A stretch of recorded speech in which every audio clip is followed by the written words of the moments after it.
Case നയിക്കട്ടെ എന്നുള്ളതാണ് ഇന്നലെ K Sudhakaran ഇട്ട ഫേസ്ബുക്ക് പോസ്റ്റ്. കൃത്യമായ ഒരു രാഷ്ട്രീയ അജണ്ട അതിനുള്ളിൽ പതിയിരിക്കുന്നുമുണ്ട്. മുതിർന്ന നേതാക്കന്മാരെല്ലാവരും അത് പറയേണ്ട ഒരു സമയമായിട്ടില്ല. ആർക്കെങ്കിലും അഭിപ്രായം ഉണ്ടെങ്കിൽ അത് പറയാം, പറയേണ്ട വേദികളിൽ പറയാം, പറയേണ്ട സമയത്ത് പറയാം. ഇപ്പൊ അതിന് സമയമായിട്ടില്ല.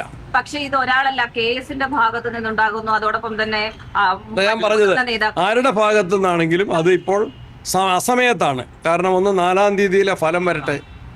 ഫലം വന്നു കഴിഞ്ഞിട്ട് കോൺഗ്രസ് ഹൈക്കമാൻഡ് അതിന് വേദിയൊരുക്കും. ആ വേദിയിൽ പറയണം. പരസ്യമായിട്ടല്ല, മാധ്യമങ്ങളിലൂടെയല്ല, സോഷ്യൽ മീഡിയയിലൂടെയല്ല ഇത്തരം നിലപാടുകൾ വ്യക്തമാക്കണം. അത്തരം കാര്യങ്ങളിലേക്കൊന്നും ഞാൻ അഭിപ്രായം പറയുന്നില്ല. അതെല്ലാം സമയത്ത് ആലോചിച്ച് ഉചിതമായ തീരുമാനം ഉണ്ടാവും.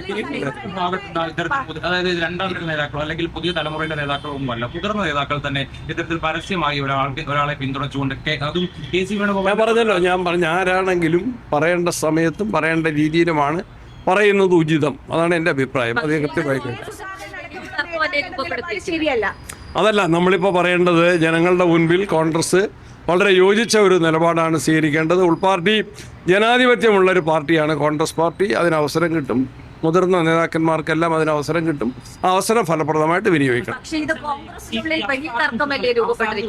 ഏറ്റവും കൂടുതൽ ഉയർന്നു കേൾക്കുന്ന പേര് അല്ലെങ്കിൽ നേതാക്കൾ ഏറ്റവും കൂടുതൽ കേസിയുടെ പേരാണ്. മറ്റാരുടെ പേര് ഞാൻ ഒരു പേരിലേക്കും ഇപ്പം ഞാൻ കിടക്കുന്നില്ല. ആ പേരുകളൊക്കെ പല പേരുകൾ വരാം. ആ പേരുകളൊക്കെ സമയത്ത് ചർച്ച ചെയ്ത് ഉചിതമായ തീരുമാനം.